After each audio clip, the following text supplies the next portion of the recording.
How everybody doing this morning? I know it's early, it's 5 in the morning. I'm not gonna say it's time for everybody to wake up because it's pretty early this morning. I'm down here in Norfolk, Virginia, just taking care of business. I left Richmond at, I think I left Richmond about 3 a.m. this morning.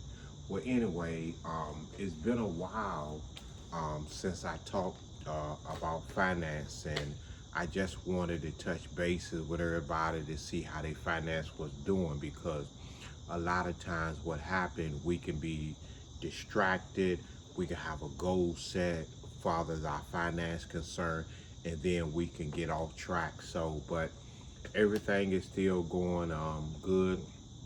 Fathers on my end.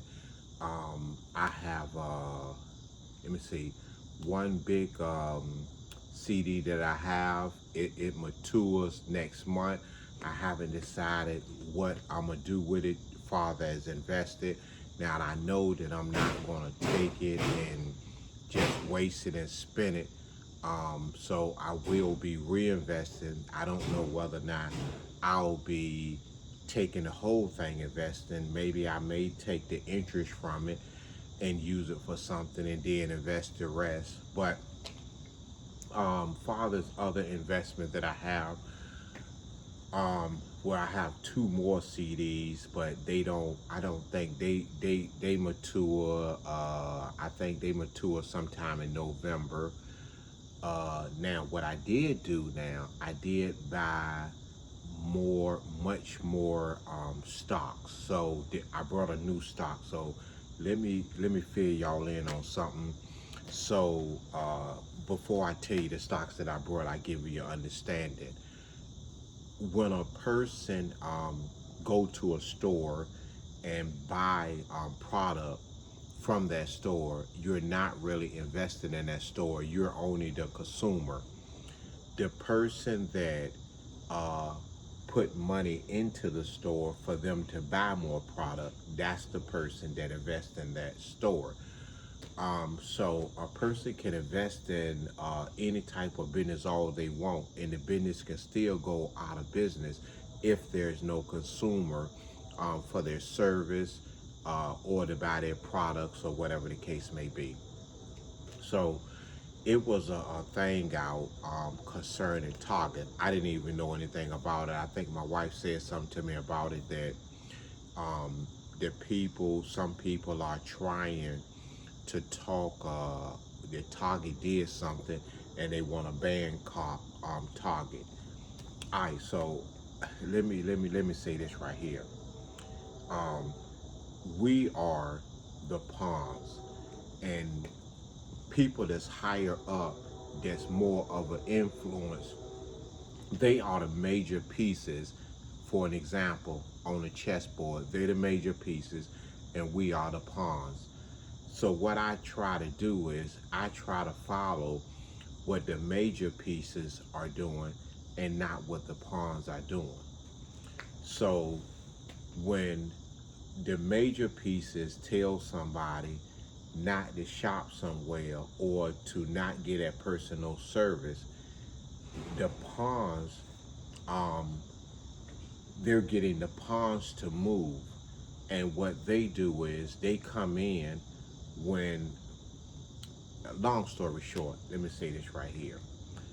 When people stop shopping at Target, I investigated first and took a look at how much the business was worth, how long they've been in business, what the price of their stocks was, and what the price of their stocks were at the time that I wanted to invest.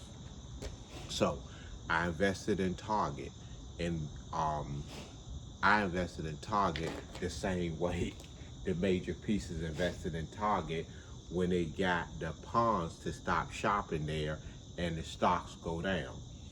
So the only way that a stock goes up and goes down is when people stop buying from them. A stock, let's hypothetically say, is $100 per share, and it goes down halfway to $50 a share because the pawns is not shopping there anymore. But once the pawns start shopping there again, it goes from 50 back up to 100, and then it can go up to 120, and so on and so on, as long as they're in business. So when I seen what the major pieces was doing, I did that myself. So I invested in Target myself. I was I had it automatic set that I was I believe it was like $30 a week or something. They just go into the stock market that I won't even notice, and then I double that.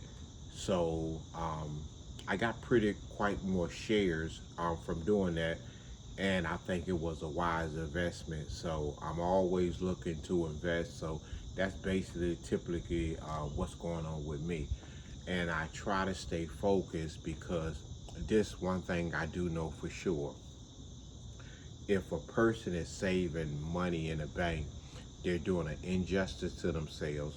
And if a person is not saving, that they're still at square one.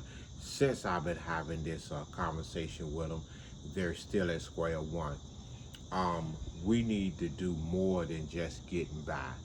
We need to not be somebody that making ends meet, or somebody saying I'm doing the best I can do, or whatever the case may be.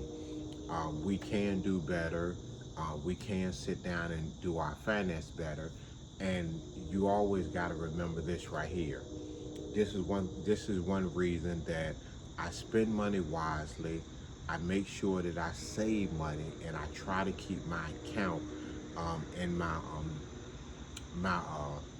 savings to a certain limit, because I know in life you're not always going to have the finance that's coming in.